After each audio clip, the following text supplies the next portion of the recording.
settled?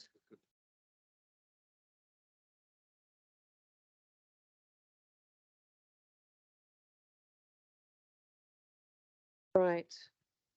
We'll start our just checking in the back there. We're good. Uh, we we're waiting one moment. We're just waiting one moment for our technology.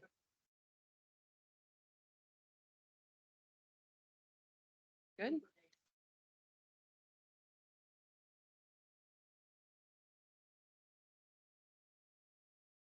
All right, counselors. Welcome to our council meeting for Thursday, the 26th of October, 2023. We'll open with a Karakia. Chris, do you want to take us through that? Whakataka te hau ki te uru, whakataka te hau ki te tonga, kia mā kinakina ki uta, kia mā taratara ki tai, e hi aki ana te arakura, he teo, he huka, he hau hu, ti hei mauri ora.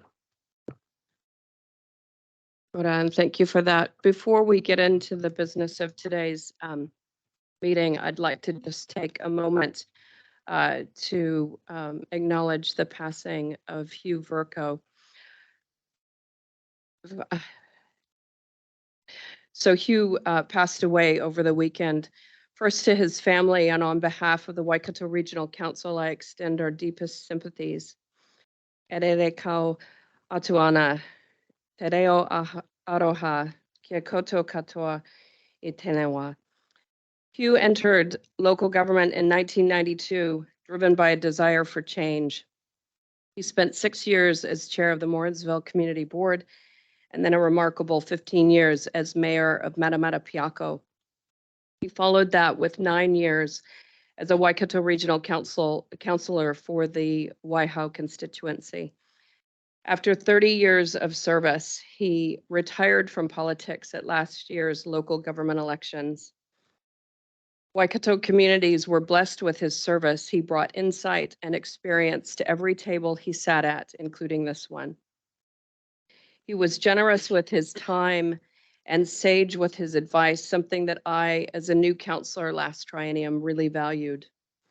He was the wise owl who would listen intently and give measured, meaningful responses that provided a clear steer, a clear direction, and a very clear point of view.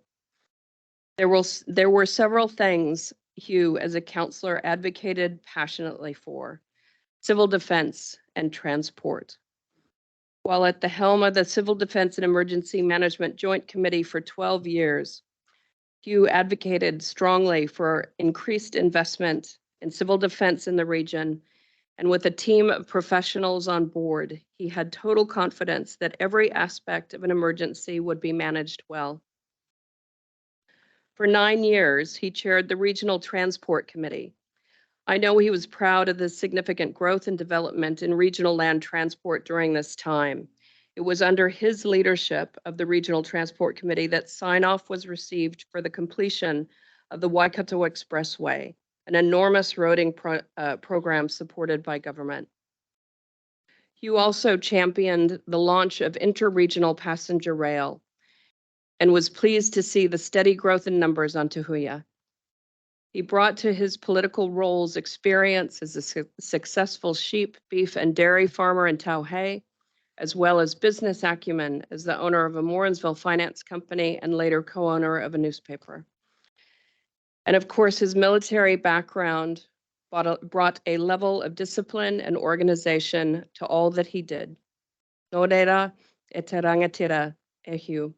Moi mai, moi mai, moi mai ra. May you rest in peace. We'll have just a moment of silence for Hugh, please.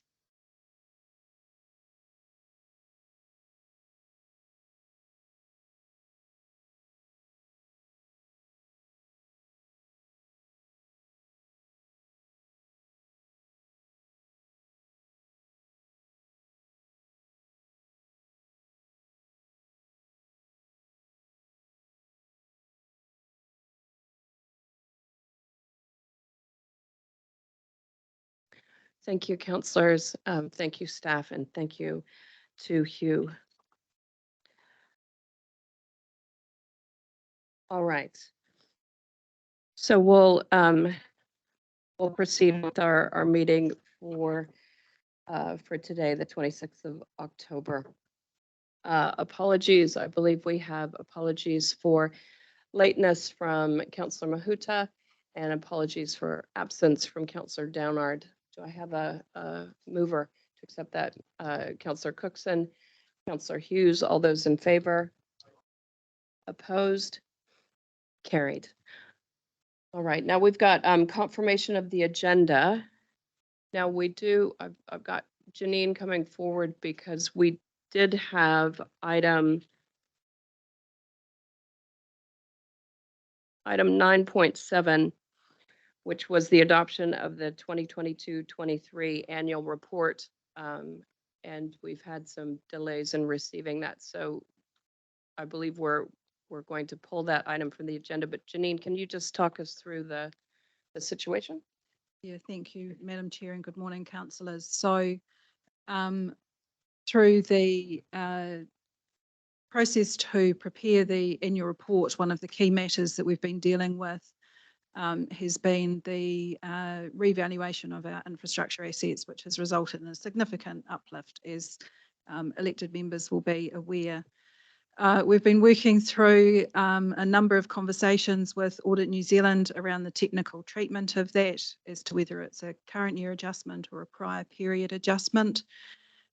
We have only at 5:30 last night had the final bit of information that was needed to determine which pathway we were taking in terms of the way the information would be presented in the annual report. And I've had confirmation from Audit New Zealand this morning that that sort of does the job, as one might say, for us in terms of the annual report content. So rather than trying to rush that to the table today for the meeting without councillors having the chance to have prior oversight of that document, what is suggested is that we remove the item from today's agenda, but look to schedule an extraordinary council meeting on the 31st of October for the adoption, specifically for the adoption of that document, which ensures that we are still legally compliant in terms of requiring adoption of it by that date. All right, does that provide enough clarity for councillors as to the? No, October. It has to be 31st of October. All right, are there any other questions with regards to that? No. So we've got our standard confirmation allowing us to sit longer, and also noting the issue with item 9.7. Do I have a mover to confirm the agenda? Councillor Clarkson, Councillor Hughes, all those in favor? Opposed? Carried. All right, disclosures of interest. Councillor Kneebone. Yeah, Madam Chair, just to disclose, I've got a family connection with regards to what is it, 8.1, the Yes, application for the regional development. So I'll abstain from participating in that one. All right, so since there's been a disclosure, do I need? No. All right, so we'll just note that disclosure from Councillor Kneebone. Thank you for that. We'll move on to confirmation of council minutes. So this is item 5.1. This is on page 6 of your agenda. The council minutes from 28 September 2023. Do I have a mover for those minutes? Councillor Hodge, seconded Councillor Dunbar Smith. All those in favor? Opposed? Carried. All right, next we've got minutes for confirmation and receipt. These are for committees reporting to council. This is on pages 18 through 97 of your agendas. Do I have a mover to receive? That's what we're doing, right? No, we are confirming. So do I have a mover to confirm and receive those sets of minutes? Counselor Nickel, I have a seconder, and Counselor Strange. All those in favor? Opposed? Carried. All right, now we move on to 6.8.1. This is on page 65.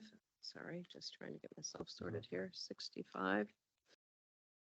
This is the Regional Transport Committee. 60, sorry. 61. So this is what we're talking about here is the recommendation to council from this committee. Is somebody going to be speaking to this or what? What are we? Madam Chair, we don't have the chair of the committee there, so whether. Councillor Strange.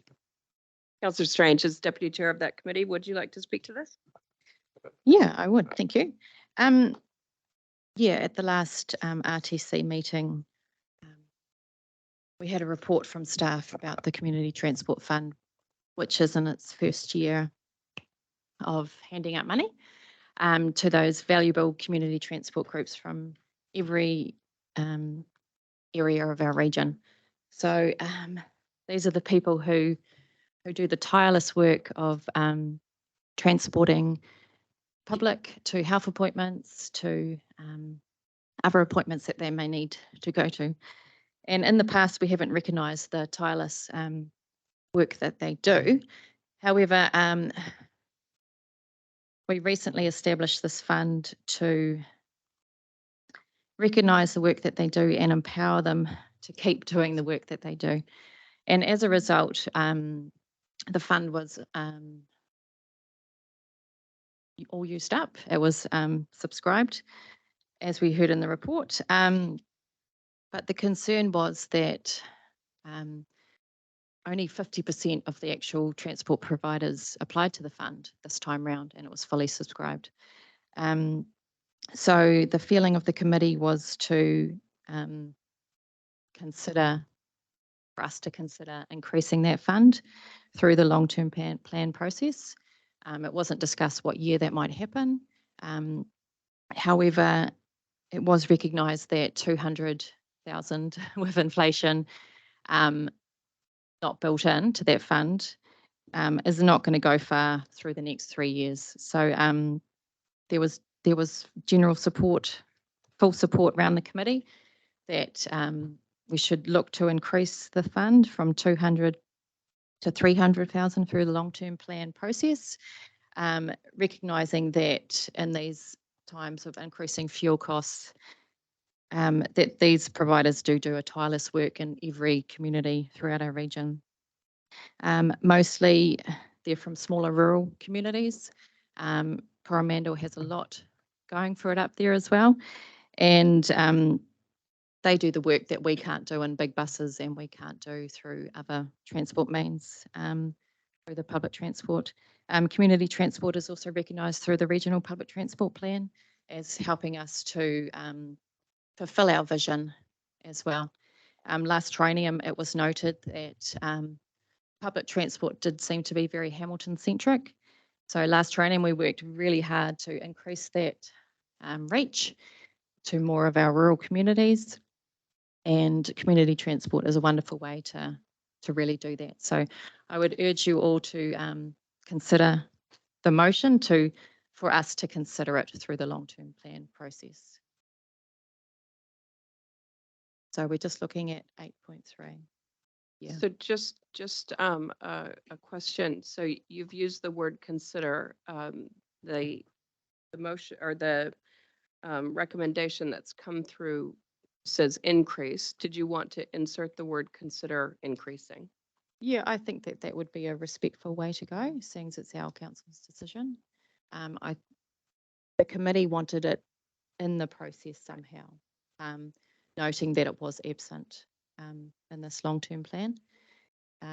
So for us to consider it Mhm. is would be a good way to go. Thank you. I've got Councillor Smith, then Councillor Marr, then Councillor Hughes. Councillor Smith. Thank you. I've seen this subject come up over the years and supported it when at Waikato District. I continue to support it and would be happy to recommend second the motion. I'm sure that Councillor Strange has moved it. And thus I'm happy to, by inserting the word consider, because it is a 50% increase on the current value. And my challenge to my colleagues, as I'll once again state, is that rather than seek new money, we are going to have to redistribute because this council, in my opinion, is becoming perceived to be all things for all people, to come and knock on our door to fund whatever we can for people who can't find it anywhere else. So I am absolutely supportive of this type of funding, but there are funds that need to be reallocated away from other projects that are not as significant as the likes of this or others. Thank you. Councillor Marr. Thank you, Madam Chair. Yes, as Councillor Strange suggested, that it is huge importance to the communities on the Coromandel, and certainly in support of it. Also, I'm not acknowledging Councillor Smith's comments around redistribution of funds and that, but certainly behind us, and good to see the recommendation come through for it to be considered in the long-term plan. Thank you. Councillor Hughes. Thank you, Madam Chair. When this comes up for council next time, I'd like to see more information in terms of what are we achieving with it? How many people we've assisted? Why are we assisting people? The argument regarding medical doesn't wash with me, because that's currently available through the health system. Anybody who's got a health need is fully funded through the current health system. So that should be removed from any support base. If people are getting medical assistance, I'd like to know why, and why they're not going through the health system. I had a friend on the weekend had a stroke, and Wangmatar, and the ambulance was there within 20 minutes, and he was transported to Thames. The systems are in place at the moment to assist people, and he knows that that's in place from going forward. They've promised him that system through the health system. So I'm going to need a bit of convincing, and I know I'm only one of 14, as to why we should be dragged into funding something which is already available. Anything out of that, I'm not in favour of taking people to the local pub or the casino, if that's what our funding is going to be used for. Thank you. Councillor Nicol. Yeah, just hugely supportive of the comments from the mover and the seconder, just to send that signal. This is people doing it for themselves in the areas where we haven't gotten to yet. So hugely supportive. Thanks. Councillor Strange. Yeah, I just probably want to correct some misinformation perhaps that has been put out. This is a partnership that we do alongside our health providers. You know, communities really do need it, and it is for health appointments mainly. It's also for social connection. However, I don't believe that any transport so far has taken anyone to the pub or to the casino. All right. Okay, we've got a mover and a seconder for this motion. All those in favor? Opposed? Carried. Okay, thank you. Thank you, Councillor Strange, for helping us through that item. All right. Next, we're going to move into public excluded, and this is so that we can consider item 8.1.1. Madam Chair, Yes. I would like to challenge the reason given and it's the use of the prejudice, the commercial position of the person who supplied or is the subject of the information. I've sought some comment from staff and advised that we always deal with these applications in public excluded. Having read the application, and I'm not going to mention the detail of the application, but having read the application, do not see that there's sufficient in there that justifies the use of section 7(2)(b)(1) or to protect the individual. We are the application is for more than $1 million. And I do not think it warrants protection under this heading. I may be overruled, but I'm voicing my opinion that I think the use of this section to deal with this application is wrong. I will challenge and vote against having this item in public excluded. It may be that we discuss matters that are challenging, but I don't think it's sufficient to warrant the exclusion. Thank you. If I could just make an intro comment, and I see Janine's come up, she might want to make a comment as well. I guess there's two aspects of the commercial sensitivity. One is what's in the report, and whether that should be available to the public before the meeting, and also the discussion that will ensue, and whether with the party in the room, if there's anything that wants to be discussed about the commercials of that business, given the request for funding that's been raised. I'm just, Janine, you've come forward. I don't know if you've got any comment about the report itself and its commercial sensitivity, but Connie might also have comment on that, and other things that would be relevant for councillors to consider when considering this matter. Thank you. Through the chair, Councillor Smith is correct in terms of my initial comment was that the position of previous councils has been to consider these matters within a public excluded section of the meeting. I think it provides council the ability to have that fulsome discussion, to reserve its position potentially based on that discussion. And there are some matters probably within the assessment report itself which may be deemed to be commercially sensitive or lead to a conversation that may be commercially sensitive. But at the end of the day, if council wishes to have this discussion in open, then that staff are perfectly accepting of that. The other opportunity, I guess, within the resolutions is at the moment, the final recommendation is that only the decision is released into open. You could at that point in time elect, I believe, to release the whole report into open once you've been able to have the publicly excluded discussion. We've done that in the past, have we? Or have we done redacted reports released after the discussion? Marley, are you redacted? We've got both probably. I think we have done both. Yeah. So that would be the other opportunity, is to actually release all of the information into public once you've actually reached a decision. Janine, if I could just check one other matter for consideration. There's an independent review panel that's involved in making recommendations, and I don't know what the agreement is, or the understanding is between this council and those independent review panel members about the confidentiality of their decisions. I'm just not sure, and if that's relevant. Through the chair, I don't think, I mean, they are acting on behalf of council effectively as a review group. They will have confidentiality provisions in terms of information that they've had access to, that it's for the purpose of these evaluations, not for general public use. All right, we've got a mover and Councillor Mahuta, and I have seconded the resolution. Councillor Hughes?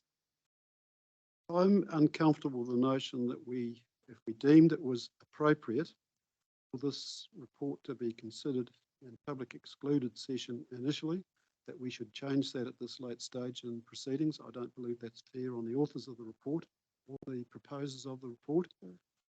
That decision's been made by the people that are responsible presenting to council. If they deem that's the way it should be, then I think we should follow through with that, that understanding in that direction.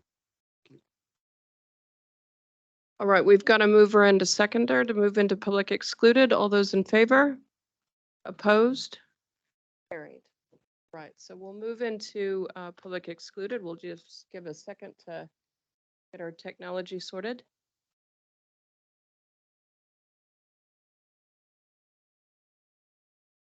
Yeah.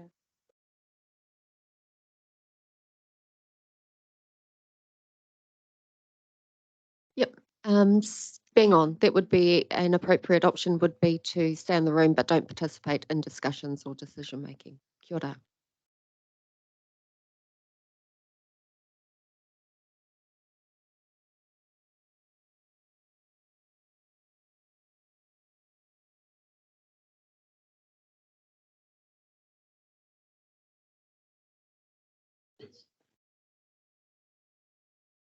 Yeah.